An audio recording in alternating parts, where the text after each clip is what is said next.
Good evening. Welcome to this regular meeting of the Jefferson County Board of Education. Call this meeting to order. Do we have some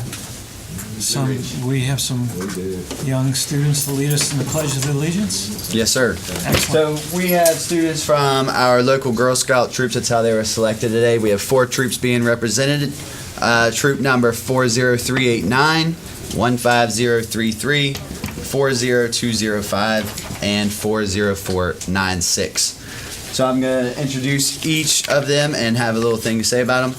Carly Spindler, if you want to raise your hand, is the daughter of Sarah and Timothy Spindler. Mrs. Lee, her 5th grade teacher, says that Carly collected solar glasses to send to another country. She states that Carly can always be found with a smile on her face. In her class, Carly is a kind and caring student with her peers. She is soft-spoken but an advocate when needed. And then we have Miss Lily Reiner, who is the daughter of Cassie and Russell Reiner. Mrs. Lee, her 5th grade teacher, says that Lily is a hard worker and artistic. Lily can also always be found with a smile on her face in her class. Lily is kind, respectful, and caring to her peers and adults. She is responsible and considers her actions. Then we have Miss Wren Rice, is the daughter of Casey and Stuart Rice. Mrs. Royster, her 3rd grade teacher, stated that Wren is a pleasure to have in her class. She is an enthusiastic learner who is always willing and ready to share ideas in her class. Wren is also a positive role model to her peers through her kindness towards others. She will volunteer to help others when needed. And then we have Miss Willow Rice, who is Wren's younger sister, also the daughter of Casey and Stuart Rice. Her kindergarten teacher, Mrs. Spitzer, says that Willow is a role model to her peers in her kindergarten classroom. She is kind, caring, and helpful. She contributes new ideas while participating in class discussions and always put forth her best effort. The day is always a little brighter when it starts off with a smile and a hug from Willow. And then we have Miss Brianna Artez, who is Arts, I'm sorry. She is actually a student from Shepherdstown Elementary School that joined us tonight. She is the daughter of Sarah and Josh Arts. She is currently collecting used Eclipse glasses at Shepherdstown Elementary for kids in South America and Asia in preparation for their Eclipse in 2019. We are pleased for Brianna to join our Blue Ridge students in leading of the Pledge of Allegiance. So if everyone will now please stand. Young ladies, please, if you'll come forward. And we invite you to stand and join us.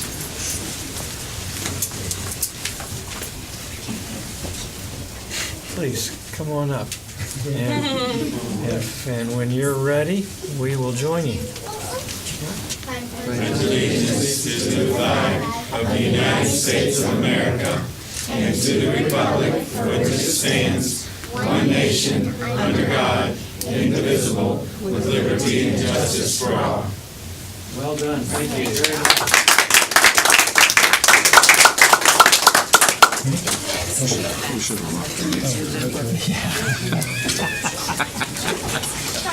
I was thinking about Neil.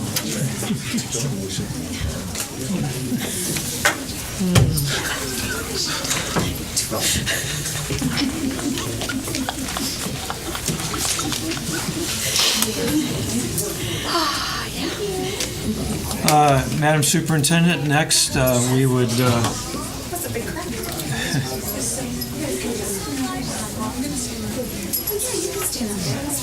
as some of our students come in for recognitions, we'd like to start this evening with a very special recognition. Today is it today or yesterday? It's today. Today, okay. Well, right. I'm confused on days. Today is Monday, isn't it, after all? Yes, it is. West Virginia Service Personnel Day. It's a very important day, not only in the state, but most importantly in school districts all across the state, and certainly this school district. Service personnel, whether in the kitchen or driving buses or teachers' aides or maintenance, and the list goes on and on. The service personnel are the backbone of this school system, and you're a very important partner not only to the board, but to the teachers, to everyone, most of all the students. And we appreciate the fact that West Virginia recognizes the school personnel. I think this is important, and we are happy to. Do we need to vote on proclamation, or have we done that? Or okay. It's the state's proclamation. You can certainly endorse it. So I think So we have here a proclamation by Governor Justice recognizing that September 25th, 2017 is West Virginia School Service Personnel Day. I'd like to invite our representatives forward to share this proclamation with them. Yes. Please, Terry. So for those who might not be familiar, although I can't imagine, Ms. Terry Young is the president of the Jefferson County West Virginia School Service Personnel Association, and Mr. Richard Buzzard is the vice president and able right-hand man. Please. Oh, I'm sorry. Join us. So, here, congratulations. Thank you all for all that you do. Okay. 1, 2, 3. Let's do one more. 1, 2, 3. Beautiful. Not my first rodeo. Service personnel. Get pictures taken, you know. Do you know how many service personnel we have currently in the system? Close to 500. We do. We have 498. Wow. Here, this is yours. That's ours. This is great. Thank you. Thank you very much. Thank you very, very much.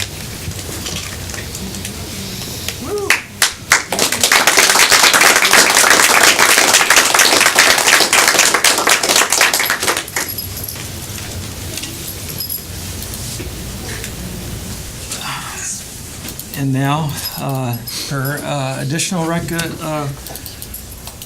recognition. Yes, sir. We'll start with Ms. Marstiller and our always reliable Jefferson High FFA. Well, thank you for that. I think most people in this room know me, Mrs. Marsteller. I've been at Jefferson High School for 3 years, but this is my 21st year in the county. So I rely on service personnel quite a lot, and I do appreciate what they do.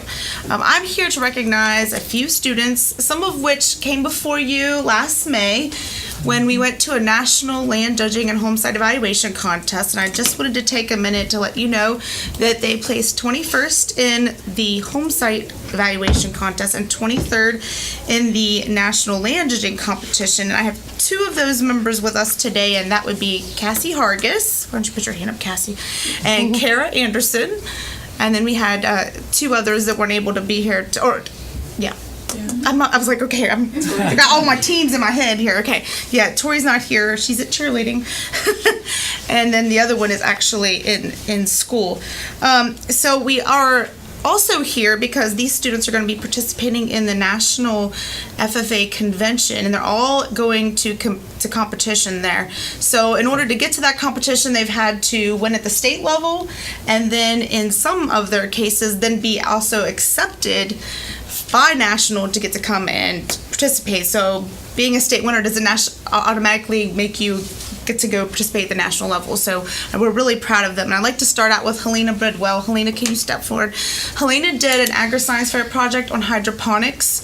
So I'm going to mess this up, but her title of her project is Tomorrow's Food Production for Urban America, thank you. And so her research project is on hydroponics and how someone in an urban area could use those to grow their own food, even if they live in a city. And so she was a winner at the state level, but then the national only picks the top 12 in the nation to get to come compete. And so we know that she's in the top 12 in the nation, so we're really excited about that, and we're preparing the second half of her presentation here in the end of October. She'll get to go present, and we'll see how she does. Hopefully she does really well. So thank you, Helena.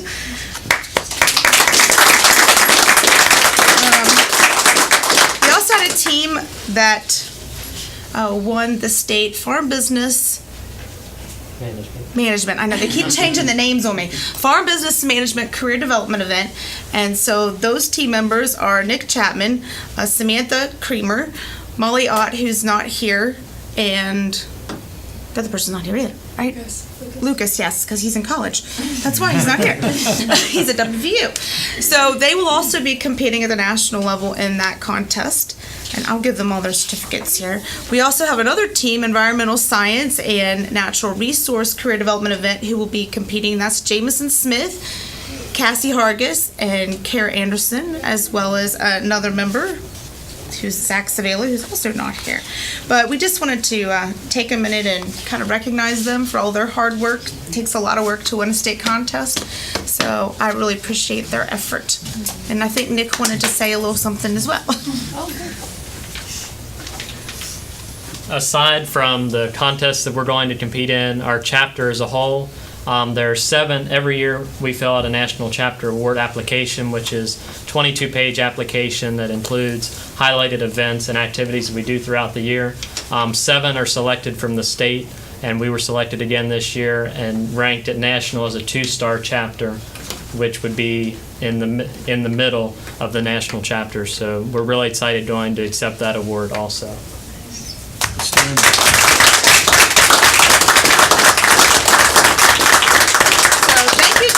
And to Dr. Gibson for always supporting us, because this is learning that doesn't always just occur in the classroom. So we appreciate that support. Well, thank you. We want to ask them to come around, get a picture with the board, and while they're coming around, we Give them their certificates real quick. yeah. Sure, they have a lot of them. There's a pile. You need a pile. I'm sorry. I'm sorry they're so successful. That's right. And then we just want to line up behind. What did you two? You have 2 awards. Perfect. I'm not counting there. I did separate them. That's probably good. Stop right there. Oh, you gonna take some credit for some of this, eh? Okay. Ready? 1, 2, 3. We're going to do one more. 1, 2, 3. Well, congratulations again. Our FFA program is a real model of education within our school. And I see in my travels around the country, I see students like you, and more importantly, college students who've had similar experiences in FFA, and it always distinguishes them from many other students in terms of achievement and success. So you're on your way, and thank you. Congratulations. Thank you. Thank you.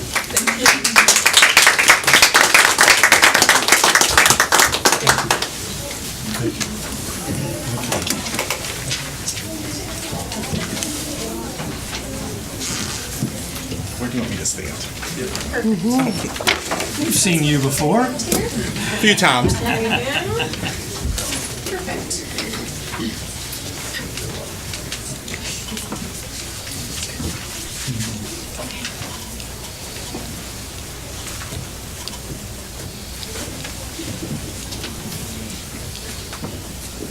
The parents are a little slower than the kids sometimes. Yeah. So tonight I get the honor of introducing you to the West Virginia State. Has a couple of different names. When we qualified, it was opening closing ceremony. Now it is called the Chapter Code of Conduct. These 6, we're actually missing one tonight. Those 7 students did an impeccable job at the state competition. We have been practicing since March, devoutly, multiple hours a week. Right before we went to competition, the kids wanted to know how much have we been practicing, how long have we been practicing. So we kind of tallied it up, and I kind of keep a running number of hours we spend together. And 2 practices ago, we broke 300 hours since March. So these kids deserve every single award, applause I can possibly ever give them. When we went to the state competition, it was some of their first time ever competing in FFA. Sometimes it was the first time they've ever got to zip up a blue jacket, which the FFA members that are out there know that is a huge honor when you get to zip that up the first time. So to go and see them in their element, be rewarded for all the hours that they give, all the hours they spend at school when they don't have to, all the hours they spend at home studying, it was truly an honor to be able to see them walk across the stage and receive that award. These students will get the opportunity to compete on October 25th is when they start their competition, and we will compete the 25th, 26th, and hopefully the 27th. The 27th is finals, which they will be broadcasted on RFD TV. And the most awesome part about this is the inaugural year that middle schoolers can go to national convention and compete as a team. So it is such an honor that, Wildwood Middle School gets that opportunity to be the first ones from the state of West Virginia to ever compete in that LDE event. So it's a huge honor that these kids get to have. A little bit of extra pressure on their shoulders, but nothing that I can't think they can't handle. So members of that team were Riley Brown,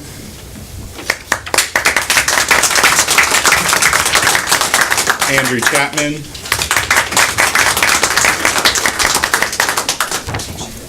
Jenna Daniel,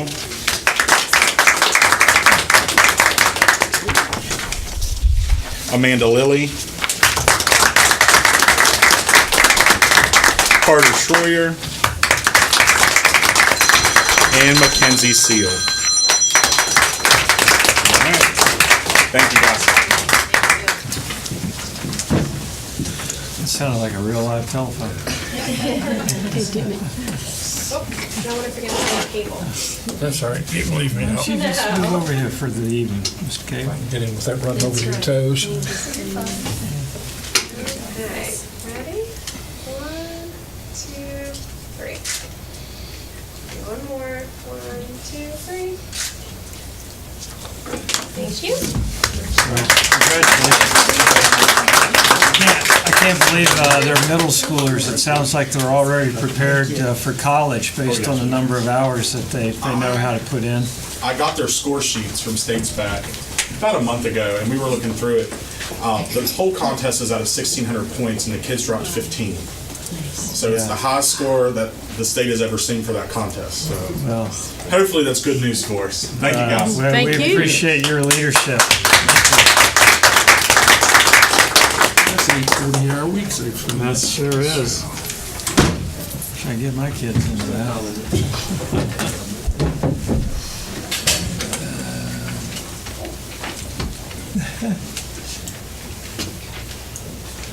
Boys and girls, why don't you just go stand right over here across the front of All right. Just Jaden, right back there. There you go. Stay right there. There you go. There we go. Right there, good. And then you all can line up right across there. Hi.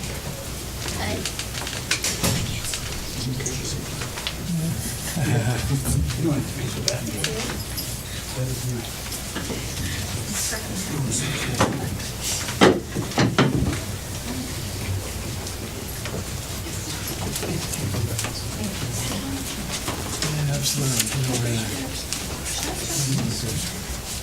We ready? I would like to thank the board and the parents and everybody in attendance for having us here tonight. My name is Karen Scott, and I am the advisor, very proud advisor of the Right to NEK Kids and the Charlestown Middle School Builders. I know I'm probably beating a dead horse by telling you this, and Dr. Gibson told me that my list could only be like this, so I'm going to try. We are a community service organization. We're part of the Charlestown Kiwanis. We are led by the kids for the kids. They pick our community service projects. We do a lot of things within our club, and we also ask the kids to step outside the box and do some things on their own, which is part of the reason we're here tonight. We have a group of builder and several K kids that we were up at the school, back to school day, the teachers were back in their room, and you know how it is, Mr. Osborne, on that first day that the teachers were back, they're putting stuff in the hallway they don't need anymore, they're taking desks from other places. We go inside to do our bulletin board, and the teachers ask us to start hauling books around and taking desks from room to room. So we jumped right in. We had been outside cleaning up. Jericho got to put the bulletin board upstairs. We had a good time. Well, all of a sudden, our kids saw these books in the hallway. Now, let me back up. For those that don't know Wright Denny, we've lost a lot of longtime teachers there. We're talking probably 150 years experience, wouldn't you say, Mr. Walter? So they had significant libraries that were duplicate and triplicates. All these books were in the hallway. They had been passed down from Miss McLaughlin to Mr. Black to Miss Trimba, and now they're all gone. And some of the books were dated. And so Mr. Walter did an all-call, like I'm sure all principals do, and said, okay, whatever's in the hallway at 12, if you don't get it, it's gone to the trash. Well, my little ones ran up to me. They said, Miss Scott, why don't we use these books to go over to the community ministries and set up the library you've been talking about?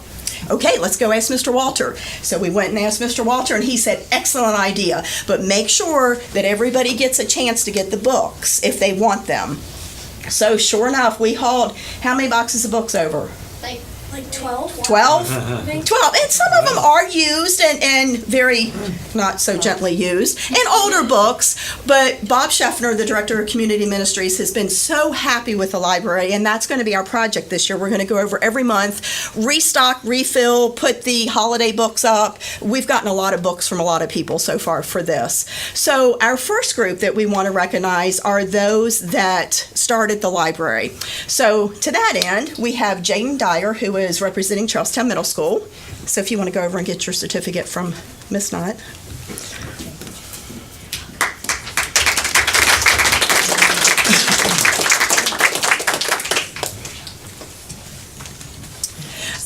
The next person we have is Alex Patteray.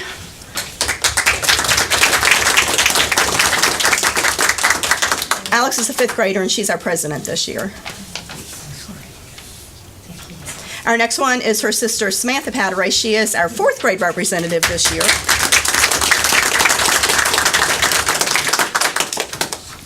Our next one is Kayla Holloman, and she is my special liaison to our officers this year. She's a 5th grader.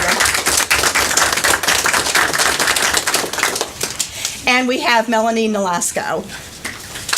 She is also a 5th grader. And we have Lucas, who did all the heavy lifting for us. Right, Lucas? Lucas Dyer. He is a 4th grader. And last but not least with this group, we have our K-Kid in training. Riley has been with us since she was in kindergarten and cannot wait to be in K-Kids next year. So Riley Holloman.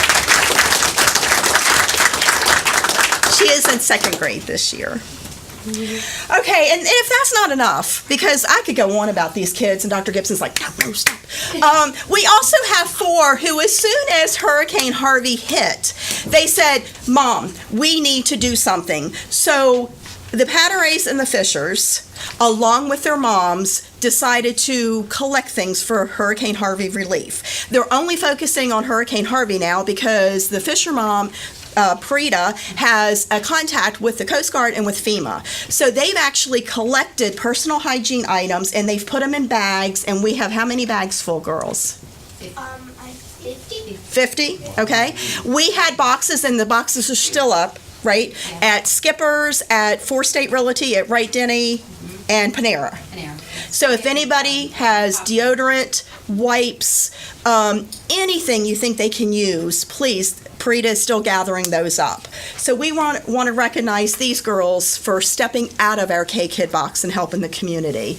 So along with the Patterays, so I think you guys get 2 certificates, Alex and Sam. So Alex Patteray.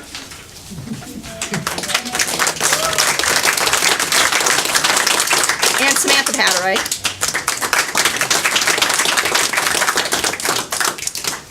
We also have our secretary this year, Bella Fisher, and she's also our liaison for our Charlestown Kiwanis. And we have Sophia Fisher, who is our new 3rd grade K-Kid.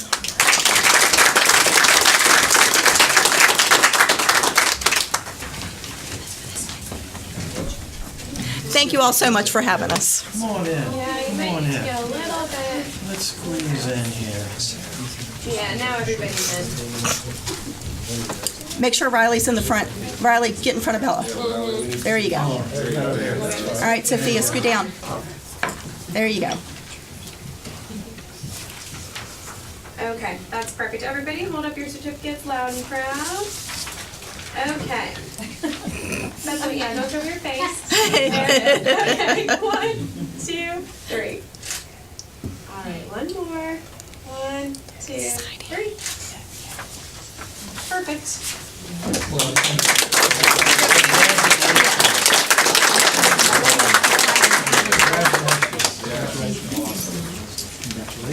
Students, we are very proud of your community service, and this is something that will serve you well for a lifetime. Community service is very important, and it's a terrific way to be involved in your community at any age. And you've started early, and hopefully you can continue. There are many adults in this room who are continue to engage in community service, and you'll be displacing them someday. So thank you. Very proud of you. Thank you.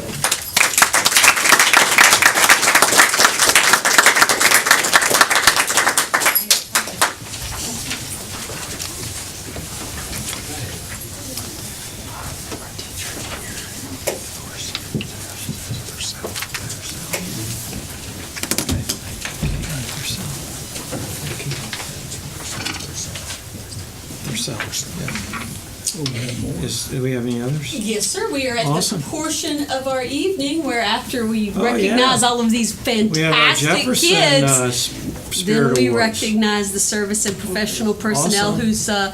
whose amazing work make all that possible. So, Mr. Vandell. Unfortunately, way more people know me than I wish did, so I don't need to introduce myself. But I'm here from Harpers Ferry Middle School to introduce Miss Duncan, who's going to be awarded the Jefferson County Spirit of Jefferson Award. I was asked to say a few words about Miss Duncan, and that's going to be pretty easy to do. She is an exceptional teacher. She's a math teacher at our school, 6th grade. She's crazy for math.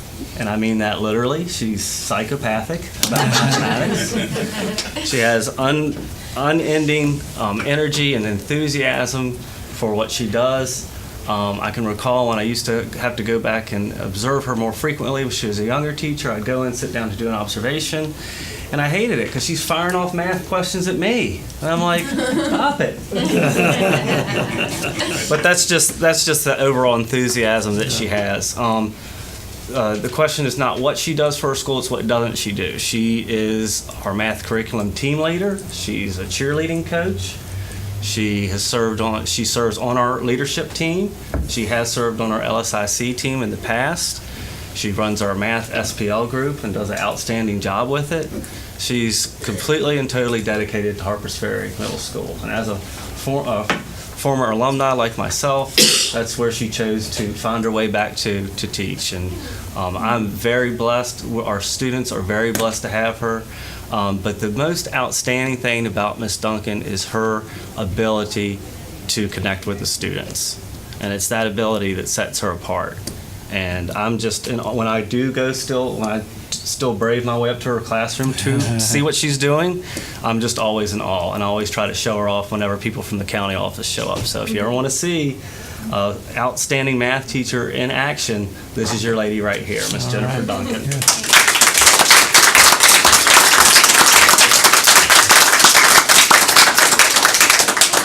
Congratulations. That's better.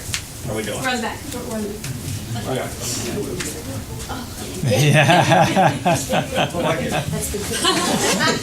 Good hiring, Mr. Vandell. That was easy. That was an easy one. But I'm a cheer coach, so it has to be symmetrical. Yep. That's right. Perfect. Mr. Cable, can I have you scoot in just a tiny little bit? Yep, perfect. Okay, 1, 2, 3. Do one more. 1, 2, 3. Thank you. Congratulations. Thanks. Thank you so much. Congratulations. Thank you. Thank you, gentlemen. Thank you. Thank I wonder if I could get a do-over. I'd take your class.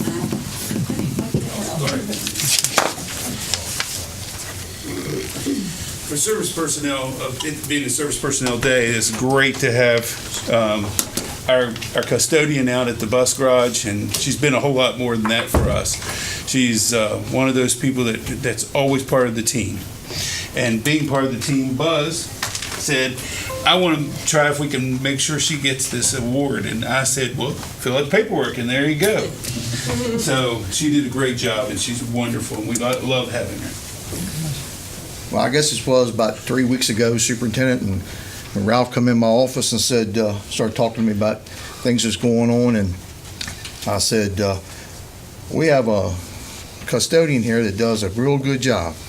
And I said, how can we do something for her? They said, well, why don't you put her in for Jefferson Spirit Award? I said, well, let's do that. So day went on, and I got this email from the superintendent that says, you ain't sent that paper to me yet. I said, oh, I guess I better get it filled out. So that's what I did. So I sent it to her. So she sent me another one back. She says, you got to send it to this website. So I think Ralph came in my office and that same day. He says, I'll take care of it. It's done. I said, that's another one off my list. So she does a real good job out there. I mean, I don't have to say nothing to her. She goes out there and cleans the shop. And if you've never been out there, them guys can make a mess. And she does a good job keeping it up on the job. So we want to present you with this award. Thank you, Buzz.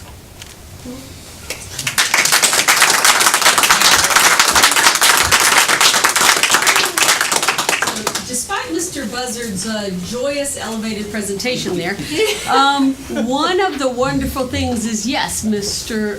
Dingus and I were out there for a host of other things.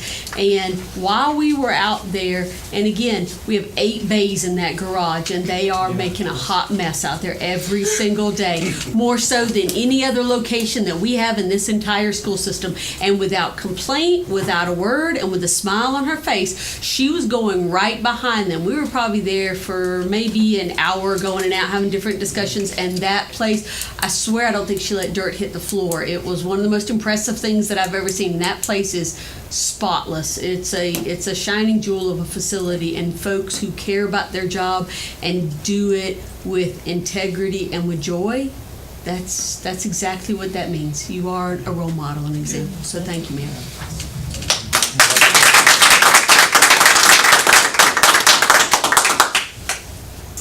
Okay, let me get you this mic. I don't want that mic to.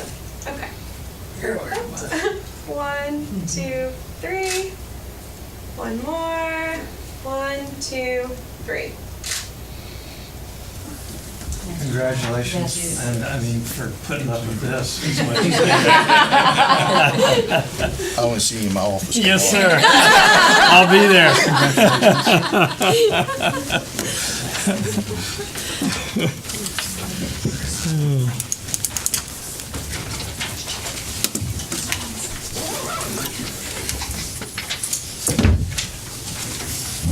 Do we have any other recognitions this evening? No, sir. That's it. We ended on Well, a high note. that was, we sure did. And that was outstanding. And once again, thank you for, and all of the team for the effort to recognize these folks once a month. It's great to see, to get a feel for all the different extracurricular activities our students are involved in. And it's the first 3 weeks of school. Yeah, right. So, yeah. Now, of course, one recognition that that's not on the agenda tonight that we will certainly come back to at a later date, but how about that West Virginia Teacher of the Year from Jefferson County? Great one for myself, huh? We have many outstanding teachers, and we have had many outstanding finalists. But we now proudly have a Teacher of the Year from Jefferson County, so we're all pretty excited about that. So, Yes, sir. I guess you don't have any further superintendent's remarks. We'll do that later. We're doing presentations first. Yes, Okay. sir. Okay. All right, very good. Good evening, everyone. This presentation tonight is in response to the board's request for information on hiring and exits for Jefferson County Schools from a previous board meeting we had. And so what I'd like to do tonight is provide you with an overview, and if you will, maybe even a snapshot of not only the data that you've asked for, but a little bit of background about kind of where we've been, where we are now, and a preview of where we're heading relative to the HR department and the entire function for the county. So tonight we'll talk a little bit again about the overview of the Human Resource Department, then and now, if you will. We'll talk a little bit about staffing ratios compared to a national standard, and that is by the Society for Human Resource Management, which is the premier human resource organization throughout the country here in the U.S., and take a look at national statistics there. We'll also take a look at developments since school year 2016-17. That's the year that I came on board with the organization. We'll take a look at the workforce statistics, which is the piece of information that you had asked for. And then we'll take a look at a brief preview of what's next and where we're going. Okay? So what you see before you here, and we'll make sure that you all get a copy of this presentation loaded on board docs promptly tomorrow. You see that we have the coordinator for human resource, and we had a secretary. Actually, we had three secretaries, or two secretaries, and two service personnel within the department. And you'll see that here, we had a person who was handling certifications, and we had someone who ran our Talent Find or SIMS program, which deals with substitute teachers for the calling out and substitution when we have vacancies at the school level. Human resource facilitator, many of you know Terry Miller, who retired last year. That position remains vacant currently. And then we have Shelby Todd, Employment Service and Benefits Coordinator. She's a professional. So again, three professionals and four service personnel. Where we are now, and I'll bring your attention to this area here, essentially with cutbacks back in about 2.5 years ago when there was a reduction of office personnel here at the central office, the HR department essentially lost a position. And what was decided upon at that time was that it would be best to consolidate those, the work wasn't going anywhere. So to combine that and basically take two separate jobs and combine them into one position and make that a professional position. So here we have Candace Breeden, who now handles that position both for SIMS and the certification piece all in one job. So a total of 6-person staff and department.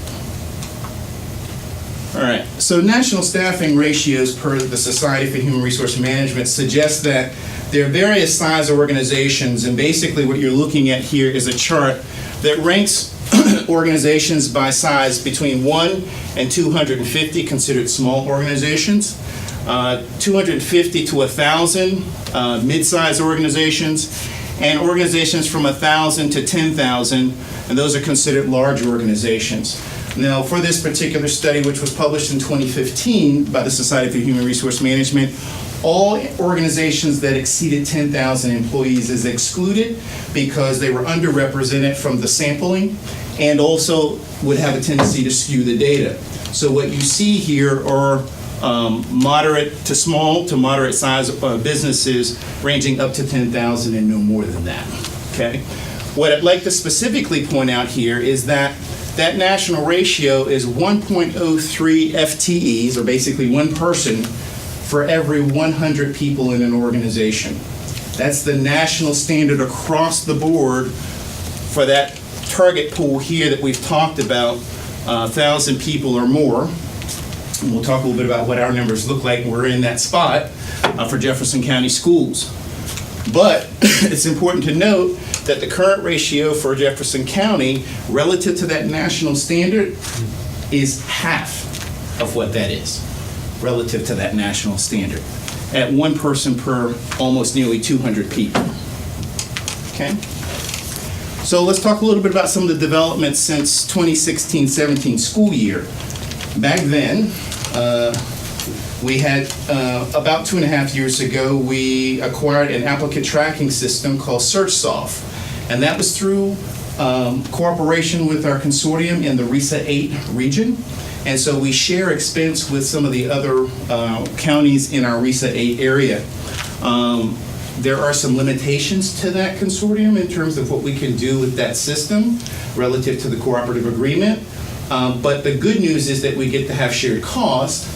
Now, what's important to keep in mind is that in light of recent budget discussions and movement within the state, RISA 8's going away next year. We're trying to prepare in advance and be proactive with regard to what we're going to do with regard to those costs and that system, okay? So, with that system, there was no follow-up system for applicants or notifications.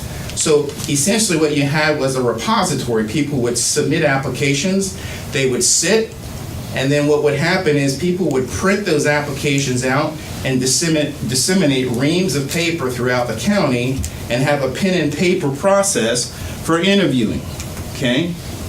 We didn't track any HR demographic data. If there was ever a call for data by the board or anybody else, typically what that involved was a group of people coming together and doing hand counts, pulling data from various sources, whether it be Weavis, SIMS, and other types of databases throughout the county. And finally, there was no exit interview or offboarding process involved at all, so there was really no way to capture real data. Whether it be anecdotal or otherwise, we had to rely on the presence of people who had history here to be able to tell us what they thought or what they knew, and that, of course, is not always readily available and certainly not timely. So as a consequence of that, what you have is you have no strategy, no marketing strategy, no recruitment strategy, and there's an old saying, you can't improve what you don't measure. So if you're not measuring anything, there's no way you're going to develop a strategy or improve upon it. So what do we have now? We have still the old applicant tracking system, but what we've done is we've invested some time over the last year, and we've dug into the guts of that system to try to find out what its capabilities are so that we could continue to try to exploit them to our advantage.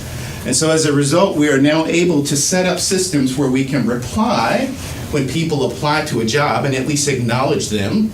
And moreover, when we make a request to hire and we don't have the rest of the applicants that we're going to entertain for employment, we can now notify them of the outcome, something we never had before, okay? So now we've got a system for digitizing our paper and our pen and paper system. Currently, we still, because of this system, we still use pen and paper for interviews. However, what we promptly do thereafter, because we've established a process for this, is that we now digitize that information and we are able to categorize it and have it readily available, so should we be audited or there's a need to review that information, we can pull it up electronically and it's all categorized, alphabetized, and laid out by job position. We've also identified some additional sources of data, and we've begun to track that and seek trending data. So some of the things that I'll talk to you about tonight, you're going to begin to see some of the things we've begun to uncover. And what I have found more than anything else is that there are varying sources of data. And the question is, do we have sufficient enough time to determine which source is accurate and which ones are not? So what we're hoping is that by checking a number of different databases as we collate the data and begin to synthesize it, that we might be able to refine the accuracy of the data and also be able to present it in a quicker manner. And finally, we've developed an offboarding process with an exit survey. So this year, we will have the benefit of being able to understand why our people are leaving, where they're going, what is it that they were happy or unhappy about. It's about a 17-question survey, but we've incorporated as part of a process some of these internal processes that we've been developing over the last year, so that we basically send out a checklist when an employee indicates that they'll be departing, and there's a list of things they need to do, equipment that they need to return to the IT department or to the school. There's a list of things that they need to do in terms of taking care of their benefits. And of course, there's an exit survey, so because we'd like their feedback and solicit that. So again, we'll be capturing that data this year. It should provide us with data so that we can do two things. One, with the data, we can develop a strategy. With that strategy, we should be able to develop more focused and more streamlined marketing and recruitment plans. Actually, a plan for recruitment. Okay. So this is an example. I'm afraid it's a little too small for you back there, but you'll have an opportunity to see it up close. This is something that we released, Dr. Gibson and I, this year to principals at the first August meeting of principals. So now we have not only a process for when you want to fill a position, what that process is, it's outlined so that principals in school and hiring managers know exactly what to do, how to do it, and where to go for it. So there's a level of consistency throughout the region here within the school district. When you want to get your position posted, there are hyperlinks on this guidance to show them where to go. And now that is automated so that we capture, and we don't have to rely on myriad of emails coming from various sources at different times of the day and hope that we go through and review all of our emails to make sure we've captured everything that someone's asked to post. It now goes into the repository system, automatically creates a checklist, so we're able to capture that data immediately. Then finally, we're able to select a candidate to hire. We have begun training. We started a series called Lunch and Learn series that we implemented last year for principals and APs. And now we've expanded that to include athletic directors, coaches, and other folks in the county that either supervise, evaluate, and or can benefit from the training. And that series, that Lunch and Learn series, includes things such as hiring, how to hire, what types of interview questions you can ask or can't ask. And then finally, final hiring procedures, recommended best practices for how to create panels. It's probably a good idea not to have a relative sitting on a panel which you're making a decision for hiring. So we provided that type of guidance here so that folks will know that in advance and will know what to do and how to do that. And we also do mock trainings as well through our Lunch and Learn series. Okay. So let's take a look and dig in a little bit into the workforce statistics for school year. We went back 3 years. We thought it would be safe to go with data as far back as 2014 to date. And so these are numbers that represent that. What you see here is that our employee headcount is as follows. For 2014 through 15, the total number of employees that we had within the entire organization was 908 people. 532 professional, 376 service. To date, we've got approximately 1,198 total employees. And again, this data is as of September 1st of this year with that data. That does not include substitutes and other types of contracted staff that we may have in other positions as well. What I'd like to particularly bring your attention to is the ratio of professional to students. What you'll see here, statistically speaking, is that as the ratio of professionals to students reduces, that ratio of is on par with the same ratio relative to service to students. What we're finding within the county is that the level of service that's required of the students here in our system has continued to increase at a pretty steady pace. And that level requires so much more in terms of the intensity of the folks associated with providing those services, as will be reflected in some other data here. So let's take a look at the ethnicity makeup of the employee population to that of JCS student population. The majority of our population is Anglo-Saxon or white. 95% from our total population represents that population, and 77% of our student population relative to that. Our Hispanic population is less than 1%, whereas our total student population is approximately 9.7%. Black population is 3.5, and our total students is a 5.9.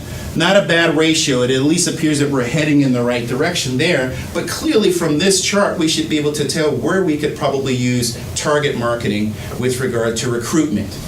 So what does that mean? Well, that probably means that we need to establish a budget for doing those kinds of things. That may mean that we need to reach out to schools such as organizations that may promote teaching in that community. Perhaps there are incentives that this county can provide to those organizations to entice them to come here to teach. Or, hey, if you come teach here, we might be able to offer some things back in return. Again, developing a strategy and developing a vision for how we're going to do that. Employee gender. Well, it's probably no surprise to anyone here. The majority of our population is a female population relative to professional teachers. As a matter of fact, I'm trying to even think back when I was a student, how many male teachers I actually had in elementary, and I don't remember one. Not one, okay? But I am pleased to say that we probably have at least a few here in Jefferson County. So this kind of gives you some data on that. You can see very clearly for 17-18, a big chunk of our folks are females, okay?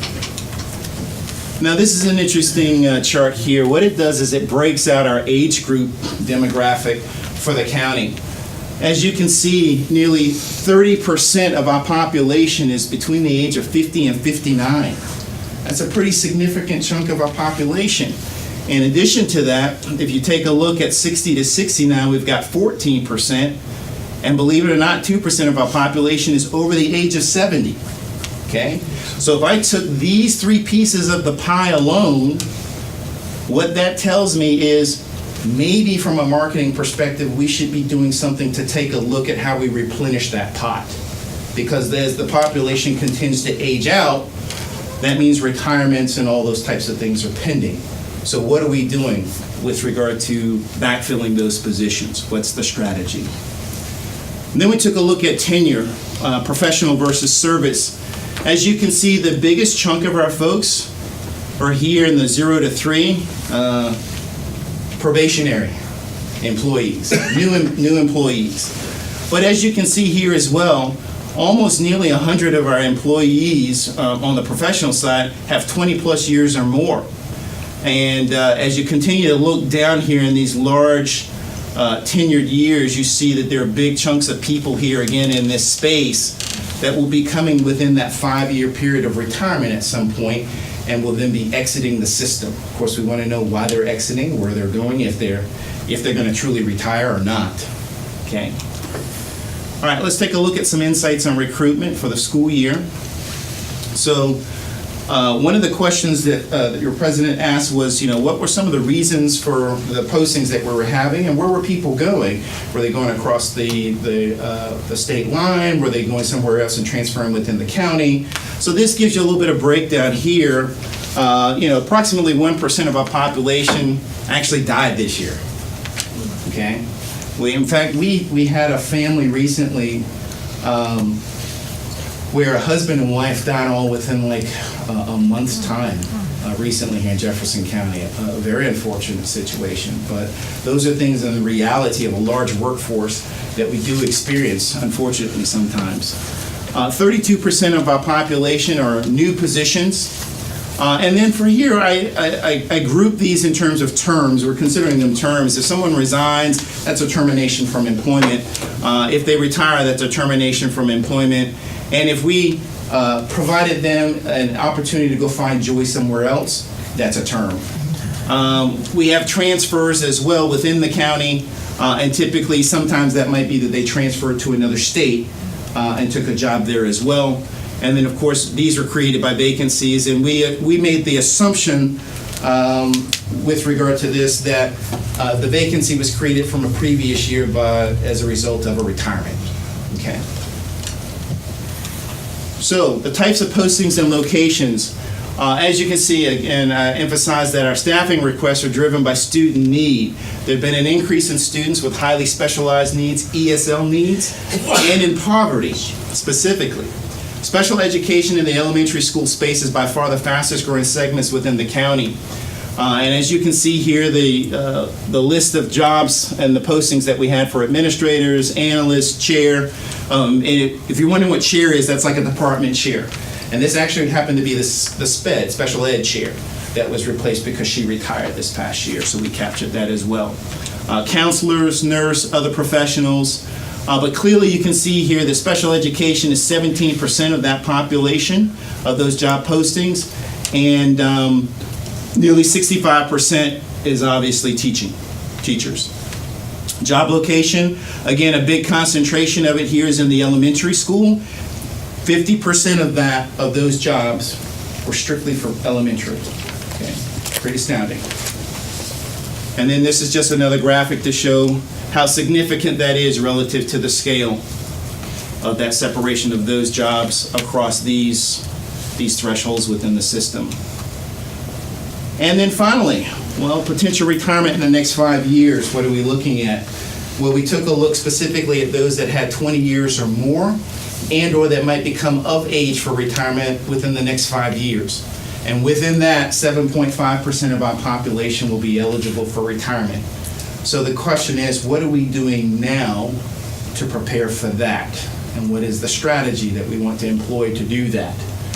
I think we can speculate. There are plenty of things we'd like to do, but the question is, what do we do with the resources that we currently have? We've been asked to do more with less. So clearly one of the things that Dr. Gibson has continued to really push and drive within the organization and within JLT is that what we need to do is take a look at automation and integration. If we are going to be a large organization with enterprise level types of expectations in terms of what we're expected to produce, we need to have the tools to be able to do that. And if we get the right tools, not only can we do it effectively, but we'll be able to do it and manage budgets that much better as well, because we won't be spending a lot of unnecessary human capital, energy, chasing paper like we have before. All right, so this is what we have now. We've got the old applicant tracking system, but guess what? We now have better capability to respond to applicants. We've put that in place. We have a system for digitizing our pen and paper interviews. We've also identified sources of data that have been, and we've been tracking that trend data, so we will now have data that we can begin to manage and make decisions off of. As well as we've developed an offboarding process with exit surveys. So what's next? We want to update the applicant tracking system and get one that has a better customer interface so that the experience becomes what we will brand as the Jefferson County experience. We want it to be good when you actually try to apply for a job, and the interface is user-friendly. In addition to that, we'd like to be able to embed virtual interview tools where we have behavioral-based interviewing. Ask better questions, get better answers, get better answers, get better teachers. Okay? So with that approach, we'd like to be able to have behavioral-based interviews, not only for teachers, and we actually conduct those now for our high-level type of positions, such as principals and assistant principals. They actually have exercises that they have to go through. But if we can begin to have that trickle down to all aspects of our hiring, boy, what might we be able to accomplish with that? And then integrated learning management system. Right now we have something called My Learning Plan. It too is an island unto itself, kind of like our applicant tracking system was with SearchSoft. Data gets put into it, but it doesn't talk to anything. It doesn't go anywhere. We can't extract any reports out of it. So all it is a repository for stuff to sit there. We're looking at possibly identifying a system which we've researched that will integrate with all the systems that we currently have, the new applicant tracking system, or even with the current one we have, and with a couple of the other new systems that we've implemented within the last year. And then finally, targeted recruitment and being able to provide resources on demand. So in other words, we'd like to be able to say that if you've got an ESL teacher need, we already have built into the system, we've identified target areas where those postings will automatically be posted, and there's not this great grandiose effort that has to be taken to say, okay, I've got to work in this system here, and then I've got to run over here and then place an ad in this periodical, and then I've got to go place an ad over here, and guess what? I can't keep any of this loop together and organize it and manage it. We'd like to have that in one place, and that's possible, but that's where we need to move to. Okay. All right. What questions can I answer for you? Thank you, Mr. Pettifor. Questions, colleagues? So about how many people does that percentage give us of employees that are eligible to retire in 5 years? That was it 7.7% or 5.7? About 100 and some odd folks. Yeah. Are most of them teaching positions or Yes. are they pretty, okay. Most of them are teaching.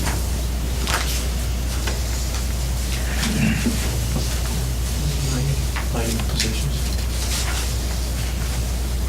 Thanks. Mr. Pettiford, Ms. Ogden will find this hard to believe, but I'm not often speechless.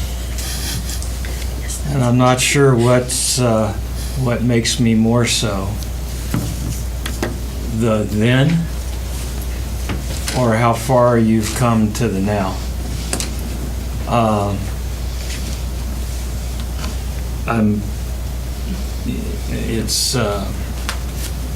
I see what you walked into in terms of just our ability to manage the application process was nowhere near where it needs to be.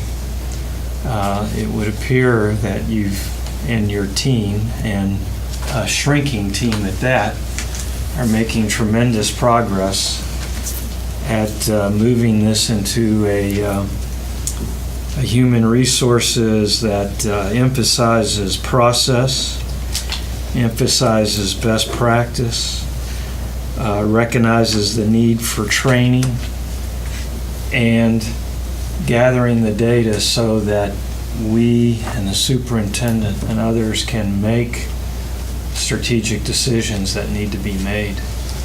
This is, thank you. I think you've come a long way, and you've really, I think, gotten your arms around an approach that is critical for us in order to meet the human resource, or to at least attempt to meet the human resource needs of this community going forward. So, thank you. Thank you. My pleasure. Any other questions I can entertain? Mr. Pettiford, you Yes, sir. are going to give us copies of Yes, this? sir. That'll be posted on board docs for you tomorrow morning. We'll have some more questions once we can Surely. dial into some of that data. Very But good. thank you. It tells, you do. It tells a story, and it will help us help you and the superintendent make some evidence-based decisions. So, particularly interested in how we're going to get those who leave, what that survey process is going to be like, and how we can encourage them to give us helpful feedback. Yeah. Agreed. Yeah. All right. Great. And in particular, I would like to emphasize, I know that our constituents have seen an increase in the amount of sort of automation, things like policies and procedures coming out on video, things like electronic signature. And for some folks, they believe that is a harbinger of a less person-friendly, a less human resources. And really what I would like to emphasize is that our point is that if our people are drowning in pushing pieces of paper, that's what's keeping us from being able, you walk into the office and you're thinking about retirement, but you don't know what all your options are, and somebody needs to sit down with you for 45 minutes for an hour and talk you through those. The time that they don't spend with 1,200 signature sheets trying to match those up to each school's enrollment because we did it in an automated form, that's what buys us the time to do these. We're not trying to make human resources less human. We're trying to free up the people so that they can give better and more actual customer service, human resources. And the only way for us to do that with limited resources is to automate some of these other mundane work processes to do that. Absolutely. So, Mrs. Harder? Yes. Could you come here for a second? I have a question. Can I ask one question, Mr. Frigo? What do you think as far as infrastructure needs? I know you were talking about just touching on those, some of the differences and whatnot. What do you feel like is the most critical one going forward? Like if you had unlimited resources, the very next thing that you would do would be what? I believe at this point, we've got a good track with regard to where we're going. In fact, we are automating service personnel evaluations this week. Over the next 3 days, we'll be involved in developing, creating, and basically taking the system that we have, but automating it so that it'll be an ease of deployment for those persons who have to evaluate coaches, extracurricular assignment folks, and regular service personnel. So I think we need to get through that piece, and then we need to more immediately take a look at making sure we're ahead of the curve relative to the dissolution of RESA 8 in the coming year, and take a look at our applicant tracking system and what we need to do to replace that. I would say that would be the next highest priority with regard to that.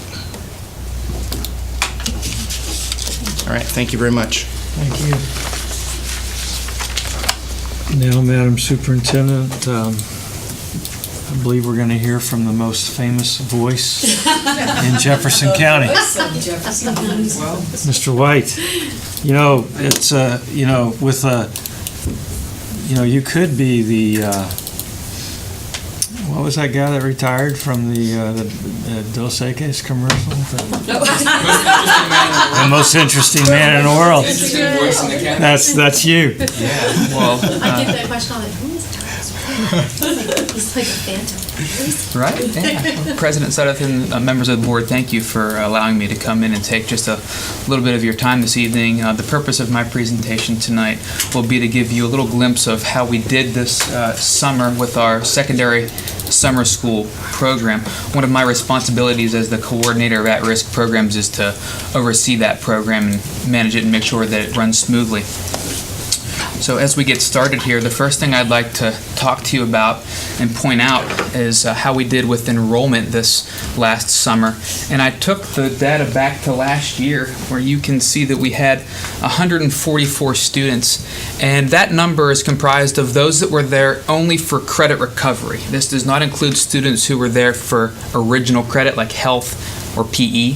So these students have failed a course during the regular school year, and now they're in summer school trying to make that back up and recover the credit. As you can see, What grades is that? I'm sorry. this would be all high school students, 9 through 12. Of those 144 students, you'll notice that about half of them were there for math. And that's fairly typical because math is a subject that students tend to struggle with during the school year. About 1/4 of them were there for reading and language arts, and then all the rest were there for other subjects. This most recent summer school session, we increased our number of students enrolled by 40, and I would point out that we were still right near 50%, pretty close to half of all students there for math. That number fluctuates from year to year, but it's pretty typical to be about 50%, and right there near 1/4 for the reading and language arts. No real surprises there. So how did we do? Well, our pass rate comparisons. Last year, you'll see that our overall pass rate, I was pretty happy with. It was 87.5% of everybody that came to see me in summer school passed their class, got their credit, got put on their transcript, did very well. Of the grand total, you'll see that math students, 81.3% of all math classes taken were passed. Not bad. Certainly could have done a little better, but I was happy. In the 80th percentile, that was a win for me in 2016. 2017, our pass rates increased, our overall pass rate, I would draw your attention to 94.6%, considerable amount. But what I really want to hone in on right now is the math. 96.2%. We increased by 15 percentage points. That's a huge distance to jump the needle in 1 year. What do you feel like that was from? I'll press the right arrow on the keyboard and tell you. Drawing a circle around it because it's just unprecedented. And what do we attribute that to? We partnered with Shepherd University. And let me explain a little bit. In 2016, at the beginning of, at the end of the school year, gearing up for summer, we decided to partner with Shepherd University. Hey, we've got students that are struggling in math. You've got students that are learning how to be math teachers. So let's marry them together. You help us, we'll pay them, and let's see if we can make some improvements. So I put together something that looked like this. This was the most recent one, but put out a little flyer, sent it over to the university. I partnered with the department chairperson for math education, and who went out and shook the bushes and beat the streets, and she was able to find me one math tutor in 2016. We brought her in. The focus for her at that point was, of course, she was being formally educated at the university right here in Shepherdstown. She would provide laser-focused tutoring for all the summer school students struggling in math, and it was only costing us $600 for one person to put in about 50 hours of work. So that 81.3% in 2016, I attribute to a lot of that was her helping my math teachers. Had it not been for her, it may have been a little bit of a lower percentage. In 2017, I reached back out to the university. Now this is year 2, and so we're a little bit more familiar with it. And again, I reached out to the department chairperson for the math instruction there at the university, and she was able to get me 3 tutors for the 2017 summer school program. Just so happened I had 3 summer school classes, so I was able to put a tutor in every single class. So for all of about $1,800, we were able to jump our county's percentage, our pass rates in math in 1 year by about 15%. The tutors that we used were just bright young individuals aspiring to be math instructors. In Jefferson County. In Jefferson County. So we're providing them, with this partnership, providing them the opportunity to get their feet wet, gain some classroom experience, but also what it does for our kids who have failed math is just phenomenal.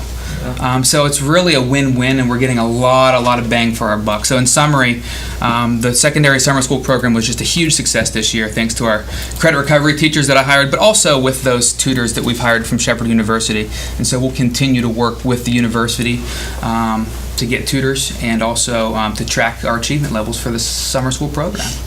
Right. Okay. Is there any way, I'd be interested to see, just to know, the kids that were in summer school that had those tutors and then were able to obviously pass math that way, to see if previous years maybe those kids then failed again, those ones that were tutored over the summer, did they feel like they were able to catch up enough or feel confident enough even in math, because really it's about confidence, and many times that's the issue, to then pass the next year? Do we have less repeat offenders, if you will? It'd be nice to kind of try to track that over the next few years. Yes, I agree. That would be an interesting piece of data to collect, and it really wouldn't be that difficult. Of course, I would have a roster of people that took math and benefited from the tutors, and I could just go and look at their transcripts after the first semester here and see how they're doing now. So that's something that I would definitely explore. Long term, it may benefit us to bring the tutors in, even earlier or during the year, or or get more and more folks that are going to be at risk for that, providing them that service, even though we have to pay for it. Maybe they didn't fail, but if we can catch them up to get them a better start for the next year. Absolutely. For the ones that are scoring in that 1 and 2 range.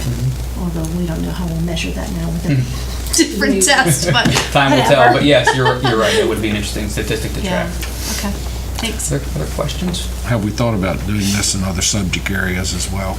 Yeah, I knew you were going to ask that, Mr. Osborne. The reason we started in math is because it's where all the emphasis was. Right. Math has always been what students tend to struggle with, and so in preparing for tonight, I think that this is a good springboard. But it would certainly, this program lends itself to open up other areas and other content areas.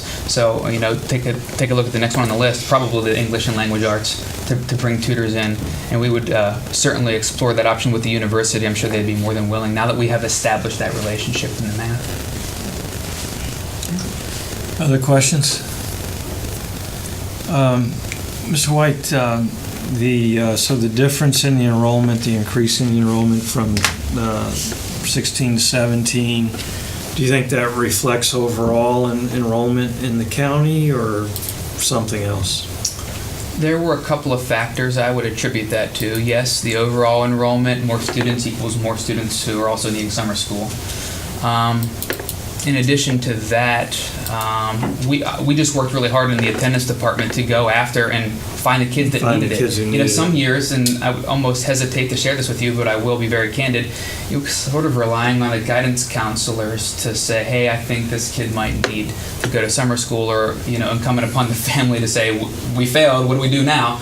But really just kind of getting after it ourselves and going out and saying, okay, let's run the failure report, let's find the kids, let's identify them, let's not let anybody fall through the cracks. So just really trying to identify ourselves more rather than just depending on the schools to do that. And they do a good job, but there's always more that you can find.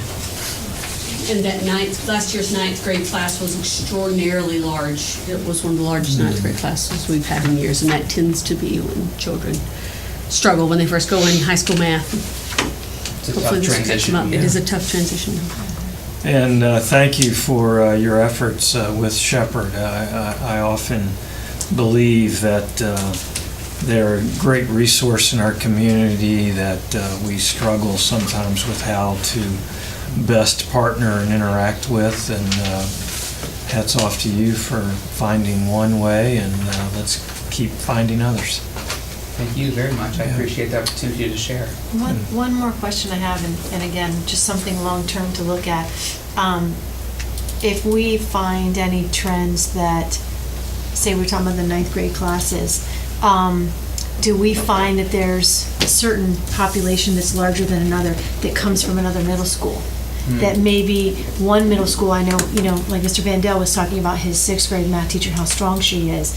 If we find one eighth grade middle school teacher that's killing it, there's nobody in summer school that she has, maybe, or he has, I don't know if it's a male or female teacher, but maybe they're doing something different in their curriculum, preparing those kids into ninth grade, that we might want to take a look at. And then we can share that model and Right. spread it. Absolutely. Right. Very good. Anything else? Thank you. Thank you. Appreciate it. Dr. Gibson? Well, I guess just a few things. Number one, thank you very much to the folks who presented tonight, and I believe Ms. Marone's going to be presenting in a little bit. They are all following a model that, as a leadership team, we're working very, very hard on, which is to say that we all have a responsibility in our areas not to simply wait for something to fail. But to look at everything that we're doing and measure outcomes, how it affects children, and then proactively seek out ways to get better results for kids and to measure those. Again, not to have an uncaring or a nothing but a numbers-based system, but at the end of the day, we have a responsibility to children and to the outcomes for their lives, and we need to hold ourselves responsible for getting good outcomes for them. And the only way that we do that is that we pay attention to the results for kids, and then we hold ourselves responsible for going back and making improvements every single time. So I want to thank them for the obvious efforts that they made to that. And sort of segueing into that, one of the systems that we've set up just for our constituents and things, Board Docs, a system that you're using now, the system that whoever's watching this will be coming into, we had gotten some feedback from some of our constituents that they were having a difficult time transitioning to it from the old one.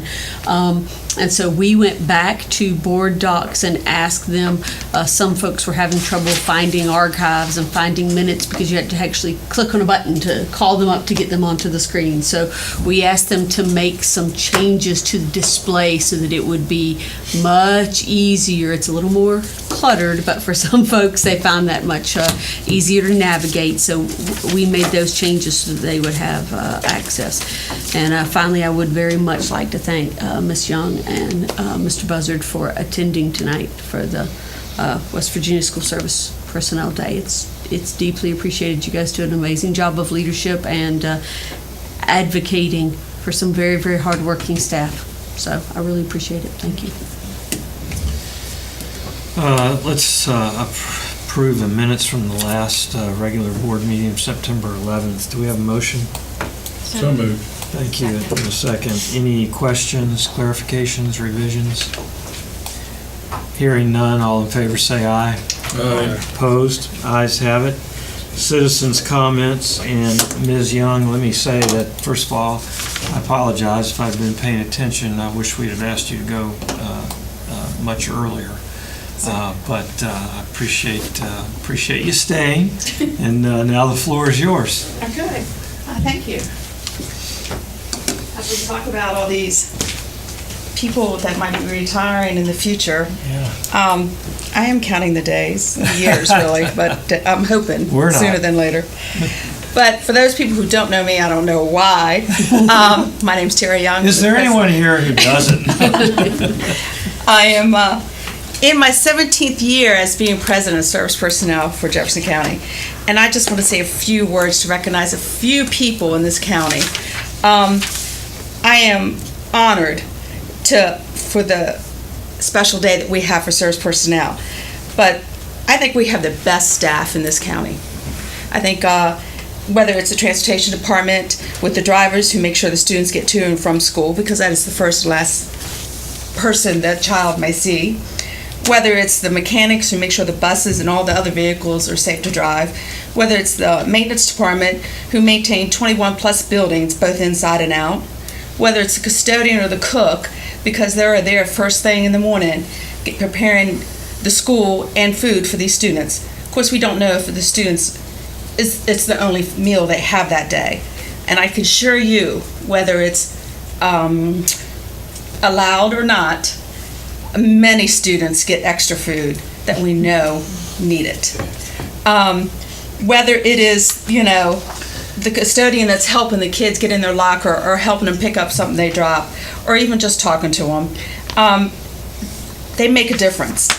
I don't want to forget the aides, and I had to write this down because I couldn't believe it over the years. It's not just an aide, okay? You have the bus aide, the ECAP, the special ed aide, the special needs aides, the general aides, paraprofessional, the office aides, the attendant aides, the computer aides, and all of them are there to help the teachers and administration to do whatever those kids need.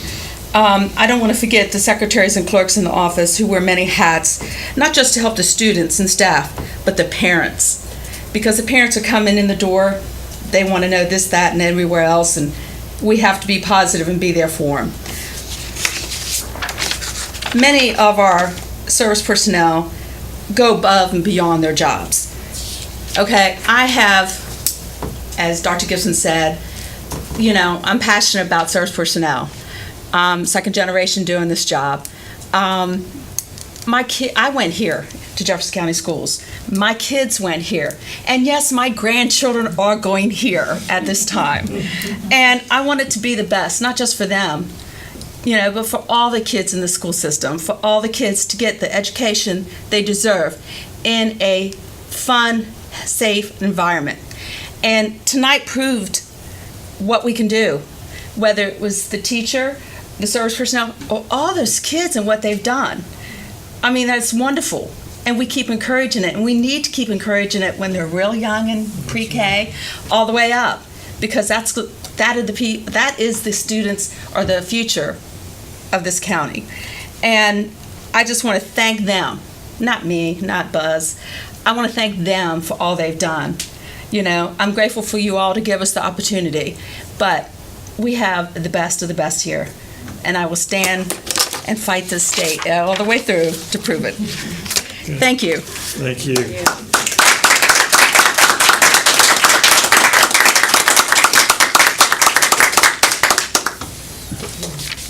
Oh, Buzz, I think you should say something. Don't push it for me. It's really went a long way today. Okay, now I'm really in trouble.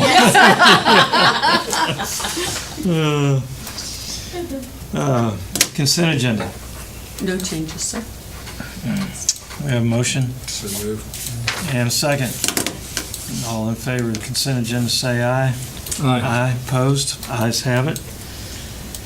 What does that take us down to? Unfinished business, sir. Unfinished business. Action on approval of the Roxville agreement, and I see we have Mr. John Reisenweber from the Jefferson County Economic Development Authority for a little while longer with us.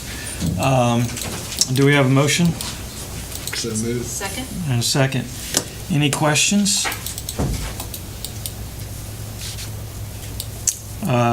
John, thank you for the additional information that you provided to the board. I think that was very helpful. We have a motion and a second. All in favor say aye. Aye. Aye. Opposed? The ayes have it. Thank you, Mr. Reisenweber. We look forward to working with I just want to tell you all Yeah. how much we appreciate the school board's support with this project. We think it's going to be great for the county.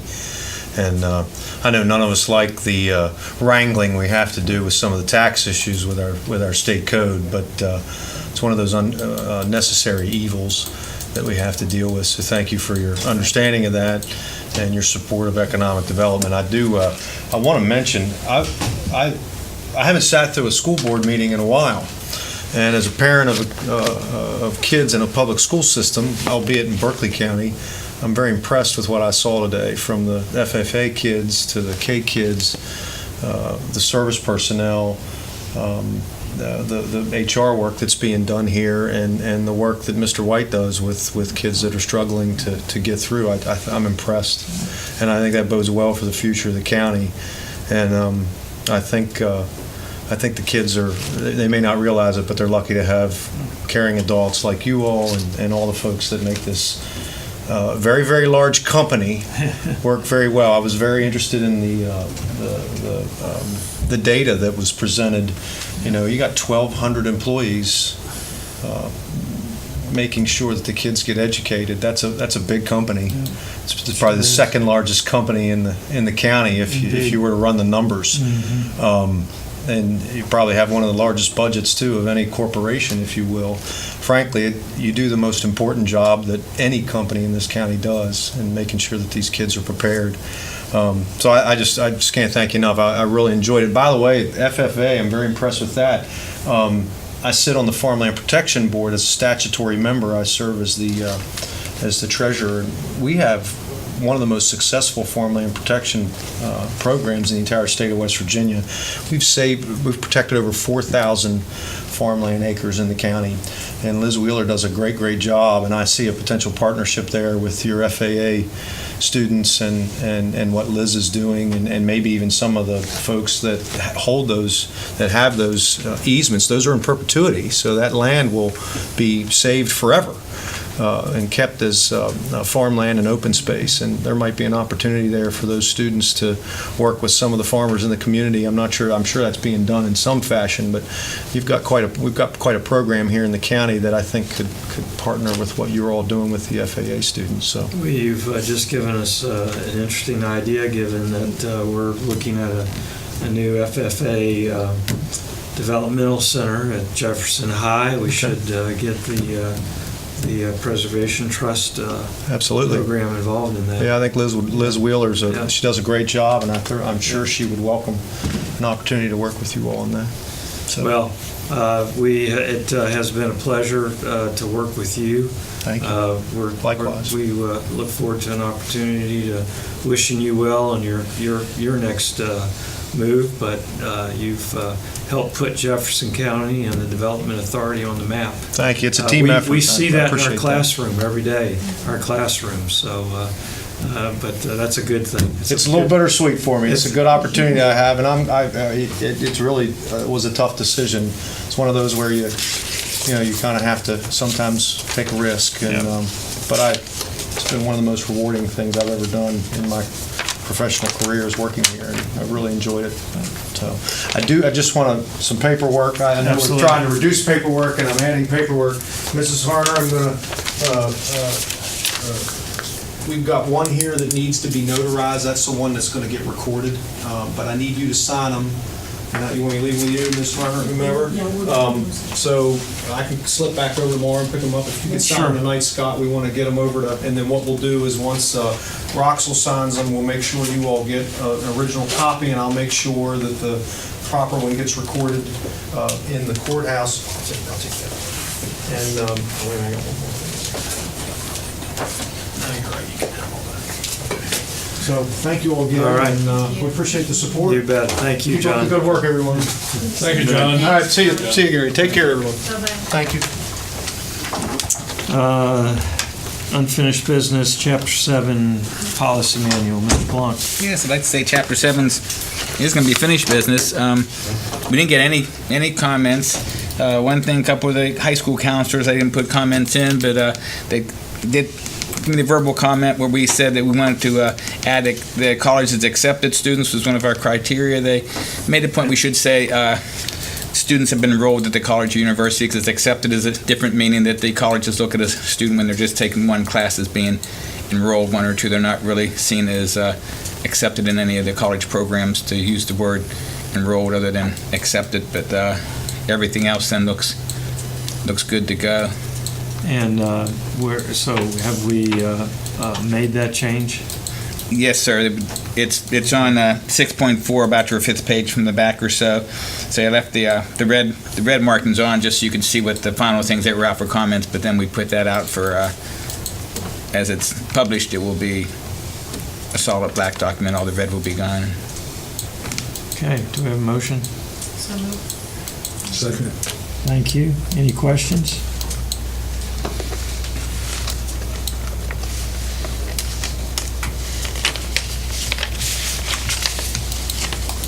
Hearing none, all in favor say aye. Aye. Opposed?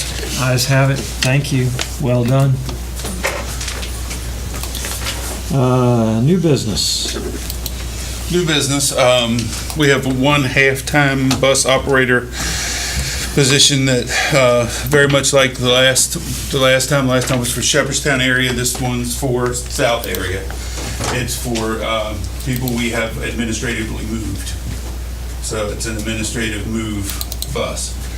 Because we don't have room in the school that they're in, we have to move them to a school that does have room. Do we have a motion? So moved. Second? Second. Questions? This is for students going from South Jefferson to Page Jackson or Wright Denny? I think it's Wright Denny. I'm pretty sure it's Wright Denny. Do you know roughly how many? I don't right off the top of my head.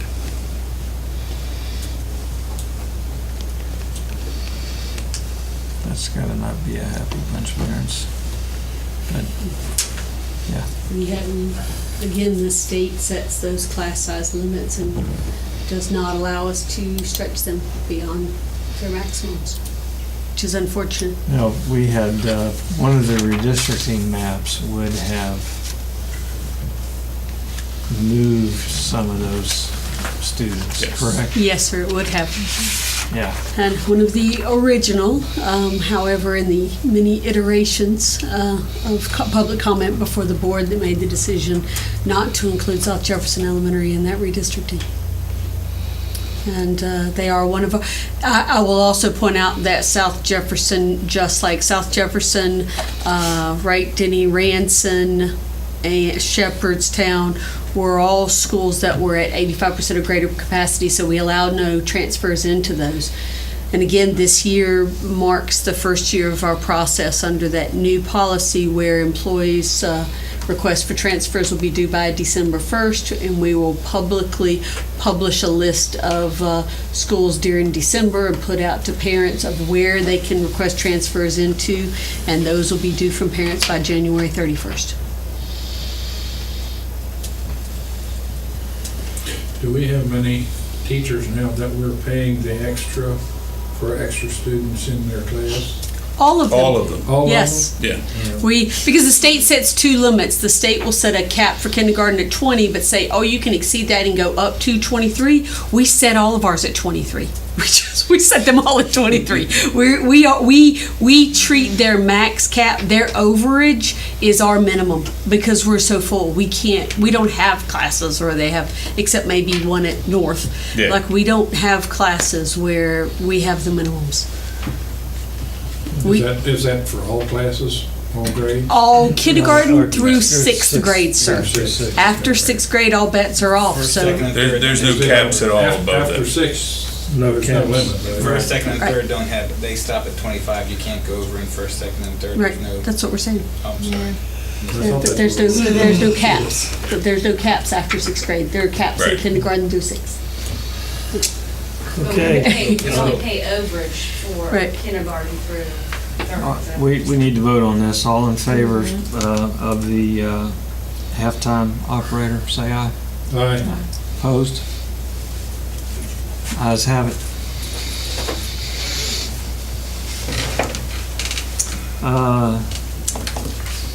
Ms. Maroon. Good evening, how are you? Good, how are you?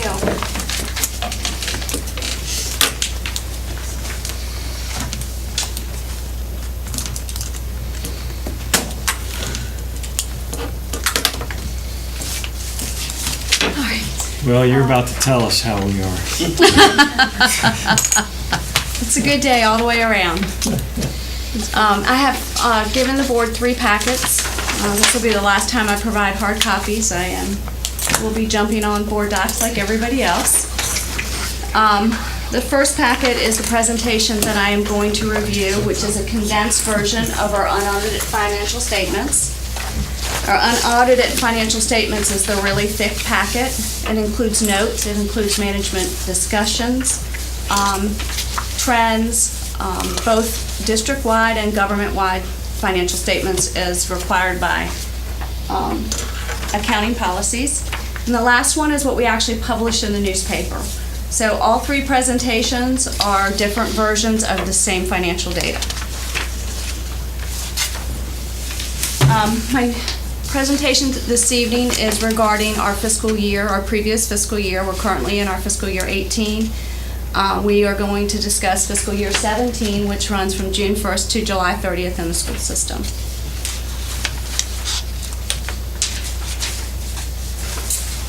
Revenue. Well, actually, I wanted to start out with just a little bit of data. So our budget is, we are a big business. We are a $100 million organization. We have $100 million in our general operating fund, about $12 million in our special revenue fund, and approximately $3.1 million in our debt service. Currently, this is one of our slower years for building and construction. So we just did finish our bus garage in fiscal year 17, but it's probably one of the slowest building years in the 12 years that I've been with the system. Staff, for funding purposes, we have, for this particular fiscal year, we have 1,300 employees. That includes FTEs, not data that Joseph did head count. We have 1.3 FTEs, or 1,300 FTEs, meaning that our service who are employed over a 200-day contract are considered additional 1-point FTEs. For example, if you're a 261-day employee, as our custodians and our mechanics are, in the funding system for our service personnel, they are considered 1.305 positions. And that gets confusing sometimes, and as we get larger and as we have more presentations, it's important for the board to understand the data and what data we're discussing. I will always talk funding for FTEs, which is why I use the funding. Revenue. We're going to do a little comparisons with last year and talk a little bit about where we've been financially, because we have been looking and turning over rocks and working towards a goal. And this year our revenue came in, our taxes, $145,000, which may look alarming, but is actually a really good number. We've tracked that number for 10 years now. We have adjusted our allowance for doubtful accounts or uncollectible taxes, and we have used that number in order to help us through the economic situation over the past 5 years. So I am pleased with that number. In fiscal year 17, we had a 5% allowance. For fiscal year 18, we moved it to 6%. That number looks good enough that I would say we won't have the numbers in before we do our 19 budget, but I would think that at 5.5%, we could settle on that allowance, bringing a little more upfront revenue and helping us close our revenue gap. Miscellaneous income, pretty big number coming in there. trying to remember what it was. The good news is about 70,000 of it is from interest rates. So you'll see an increase in the interest rate, and that does draw a lot of revenue on our bank accounts. The majority of the miscellaneous is something called E-rate, and E-rate at a very high level is a tax on telephone and communication services. Everybody has that tax on their telephone bill. A portion of that comes back to the school system on certain telephone and communication services. Recently, like the cell phones have been phased out, but this is the first year that we've collected all of our back data, some of it backlogged from the process it needs to go through in order to get it, and so we're seeing a one-time windfall of about $370,000 in that number. And this is statewide? This is statewide that they get E-rate, or that the back billing. For fiscal year 16, it was statewide. It was statewide. This is actually the first year that we have collected and recognized all the revenue within the fiscal year. So some of that is process, some of it is accounting regulations, and basically we apply for it in July because we finish our last quarter in June, and if we don't receive it before September 1st, we are not allowed to recognize it as revenue. We have to defer it as a liability. So some of it's accounting in the way it's recognized. Typically, and going forward, everything should look that revenue as an annual source is about $250,000 to our system. The decreases, I think, were maybe $60,000 because of the new phase out of some services. PEIA is a negative. That is one of the only allocations at the state level that has a current reconciliation. Last year we saw a positive $150,000, so that number, depending on how many employees we have that take health insurance and compared to how many we are eligible to have funded, that number annually will vary plus or minus $250,000 both ways. Medicaid, last year we had a negative in that number. This year it is a positive. From the new methodology of the allocation for reimbursement for Medicaid, we have now received fiscal year 16 and fiscal year 17. You can see the footnote. That's good news. That's additional $700,000 in both years, allowing our next budget, even though Dr. Gibson cautions me for taking that as a trend, typically 2 years, and when we see this third year data, we will have maybe some more consistent Medicaid revenue coming in the future. Not too bad. I wanted to give you a couple highlights from 16. So at this point, we have a positive 1% overall for revenue, meaning additional revenue coming into the system. Last year, we had a negative 1%. Same line items swinging with the exception of the miscellaneous revenue. Any questions on revenue? Now, what would our technology budget be for revenue? Like, what would that have included before, as far as revenue goes? For the actual local revenue for technology, technology has like, multiple. What would that line item be in there for? Oh, I can't remember. I'll tell you what it was. Dr. Gibson told me to take that out for this one. So what happened was technology has multiple sources, and they have something called Tools for Schools. Pat, is that the new terminology for the? Okay, the Tools for Schools. And until this is the first year, until this year, technology was in our general fund. Now they have moved it to our restricted fund, Fund 61.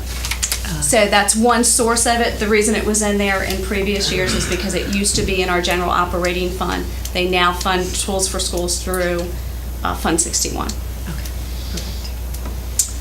That's the only reason it was in there. I do remember seeing the number fluctuate, and that's why I wondered why it was a change. Yeah, it was a change I forgot to make. Tell me again why retirement is showing up as a revenue. Retirement is showing up as a revenue. I don't group it together with state revenue, but we are funded for our school system, and retirement I pull out separately because I got you. now, a couple years ago, we added the unfunded retirement. right. So 9.6 million of that is because we didn't pay our retirement bills, and now we get a revenue and we get an expense on top of just pulling it out from, because it's such a large item.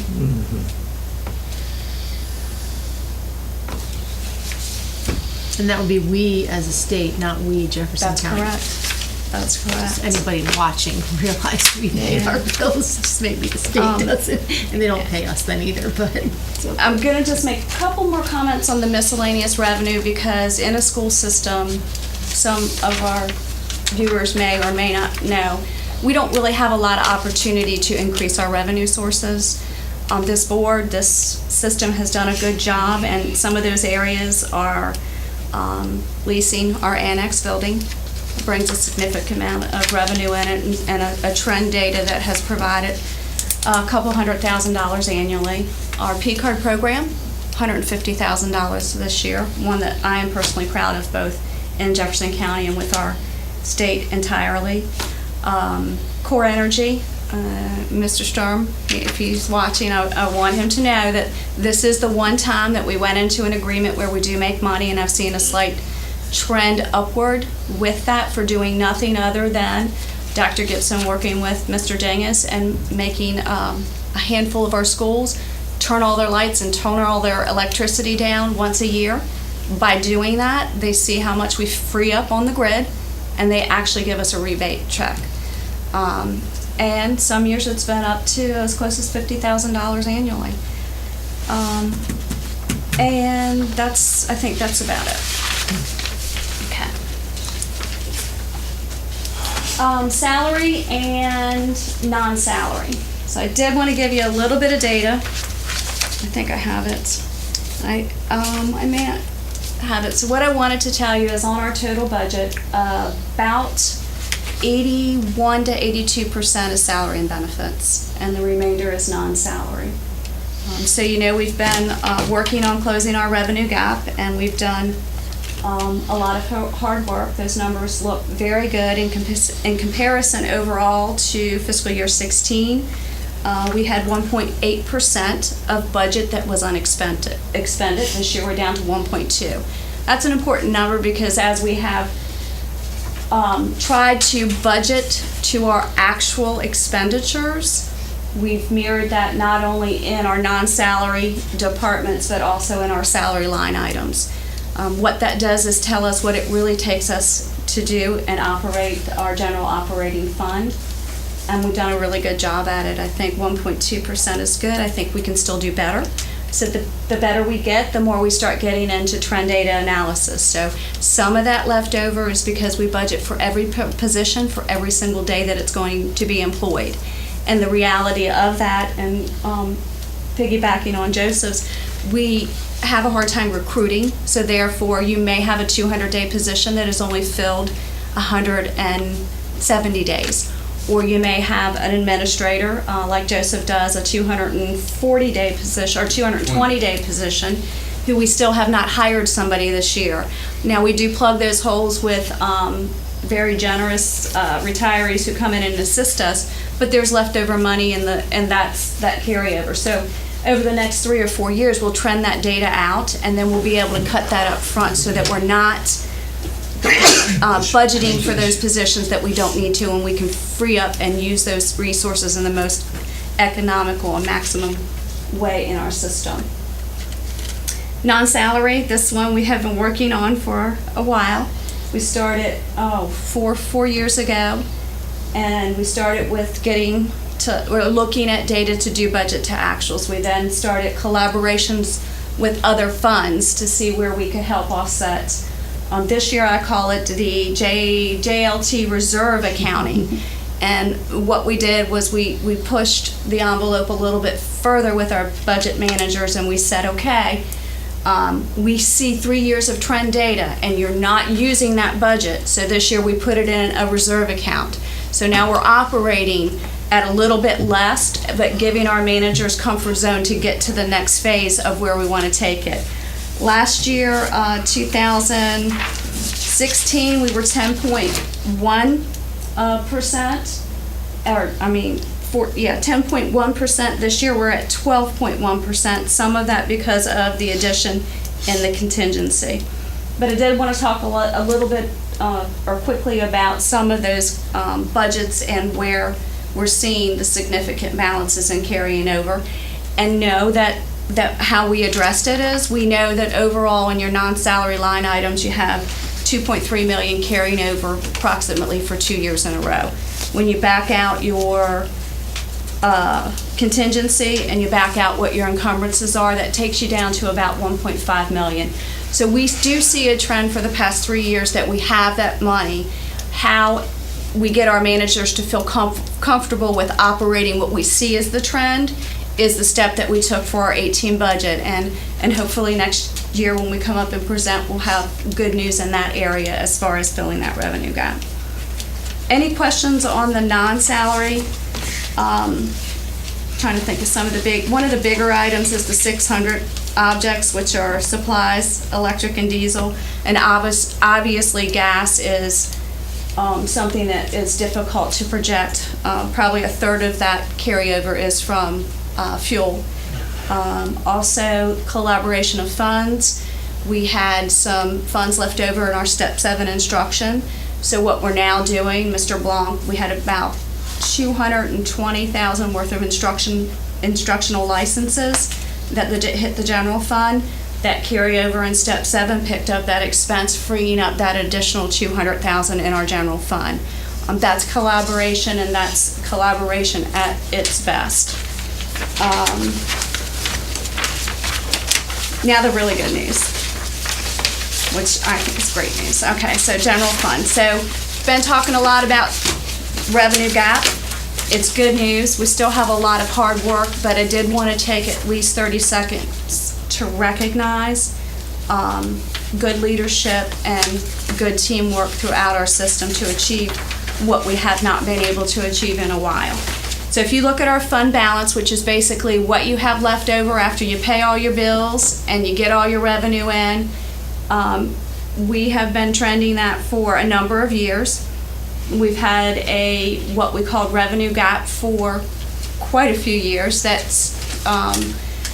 was the catalyst or what came about after our excess levy decline. It was about a $5.5 million gap. We're down to about 1.1 million. But in looking at this data, I guess I should just let you see it. In looking at this data, I want to give you the good news, and I should have put the differences on, but I'm going to read them every year to you because it's profound, and I want you to understand how excited I am about it. Fiscal year 11, that fund balance, we've been eating into it in order to balance our next year's budget, and you can see in fiscal year 11, we declined by 60,000, almost 61,000. In fiscal year 12, we declined by 1.4 million. These declines are eating into our rainy day fund and our balance in order to keep us afloat.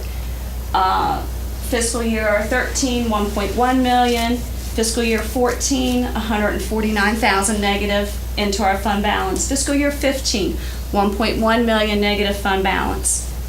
Fiscal year 16, positive $291,551, which means after all our bills were paid, after we balanced our books, we increased our fund balance by almost 300,000. Fiscal year 17, and you can see that my joy is here, $1,340,933. Significant.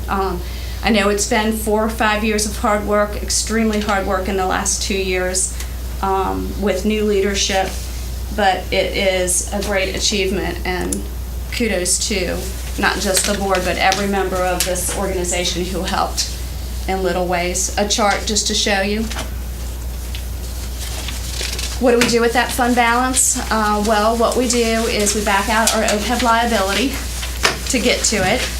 We then look at what we need to carry over and balance our budget this year. Also a declining number. We're only using $500,000 of our carryover to balance our 18 budget. We need to back out encumbrances and non-spendables, which are prepaid that are really allocated in the following fiscal year. giving us an unassigned balance of 3.556. What do we do with that? Well, typically on the second board meeting in October, we come back with some recommendations of what we would like to assign.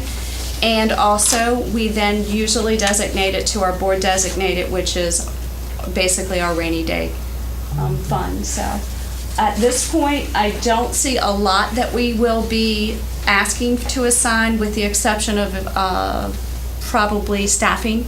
We've had to hire quite a few staff, and this year I think our enrollment is a little on the flat line, which is the third year we had fiscal year 12, fiscal year 15, and fiscal year 18. That's a trend, an unexplained trend, that may be the only area that I'm aware of that we might need to have our budget supplemented.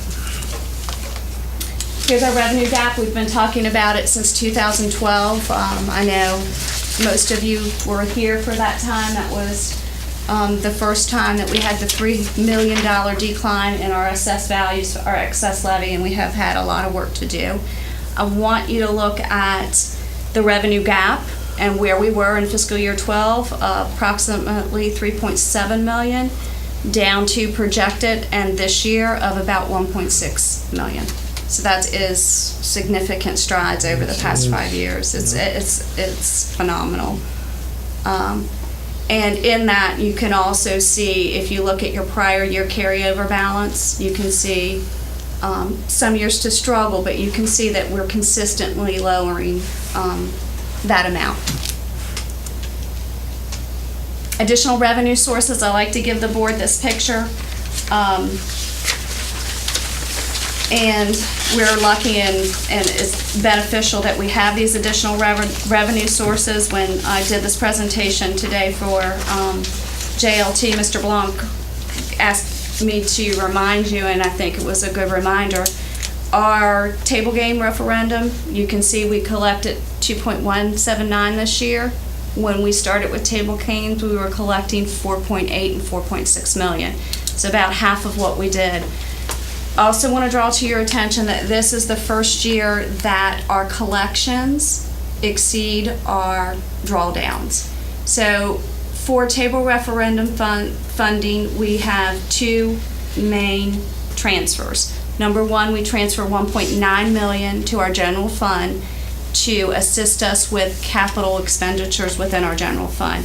Number two, we pay our bus garage bond, which is I think 300,000.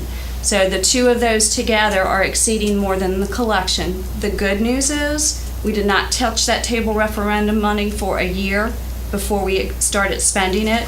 I bring it to your attention because at some point over the next 3 years, we're evaluating that.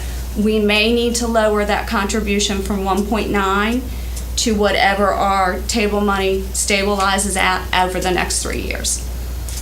Of course, impact fees, 3.6 million ending it this year. The good thing about impact fees is we do the project, we request the funds down, and we have it to assist us with our growth on top of what we need for buildings and brick and mortar.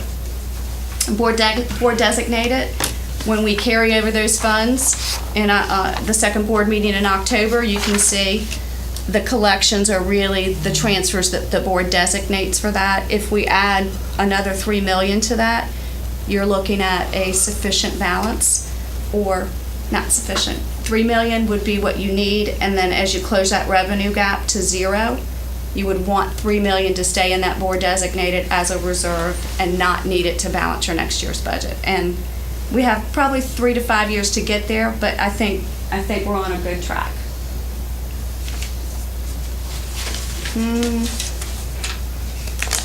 Okay, so that was my presentation. I did have a couple things that I wanted to mention. If we have issues and concerns, they're the same ones. Special education, I think Joseph alluded to this somewhat, and we speak of it often, and that is we need more to provide services for our students, and they are unpredictable. There's no way for us to see what type of student is going to come, what those needs are, and how much money it will take to fund those. On top of that, our legal expenditures related to sometimes the same special ed population, but I am seeing a trend of grievances, mediations, and due process. Some of that can be attributed to being we're moving from a smaller system to a larger system. So some of it's just normal business, but it is something that I want the board to be aware of. Where are we with our revenue gap? I think we've gone through a good process, and we're actually have a good team in place. We're actually going to do trend data analysis this year, which means we're looking at the data. We're looking at what that data means, because I can give the data, but most of the other leadership team has to confirm, is this really a new trend?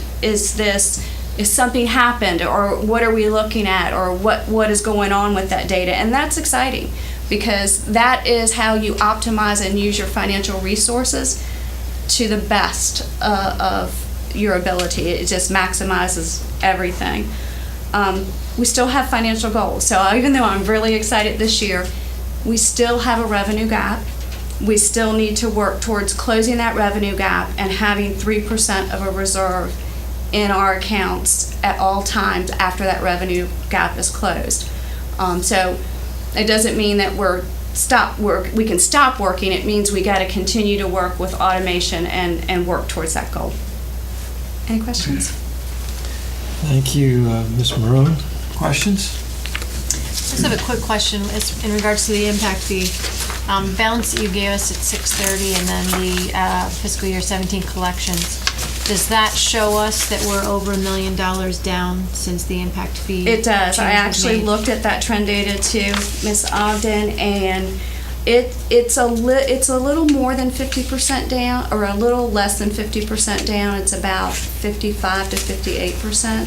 So we were collecting about $2 million before the cuts and the changes in the formula for how the lowering of the impact fee for the different classification, I guess is what I want to say. So both our additional revenue sources, referendum and impact, are about half of what they used to be. The board designated is increasing, so that's the good news.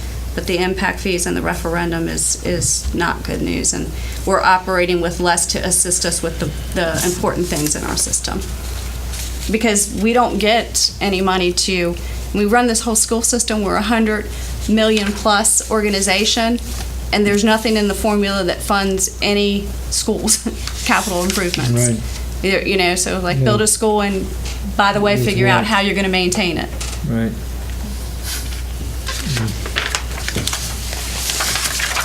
Any other questions?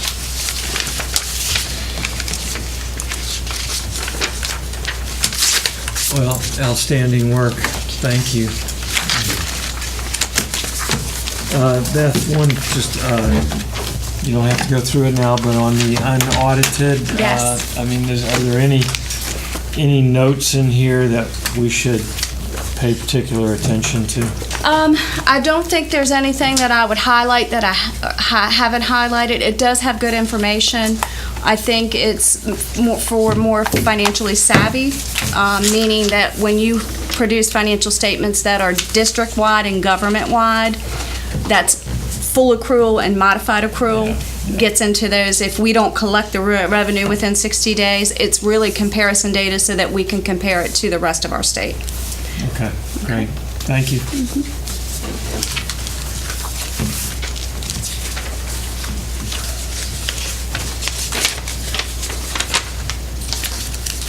Madam Superintendent, anything else? We do have both personnel and land items for executive session. Okay, so before we entertain a motion to enter executive session, any comments or observations from the board? We did have a recent meeting, and our superintendent sat down and met for an hour and a half before we had our regional meeting. And do you want to give any highlights of that?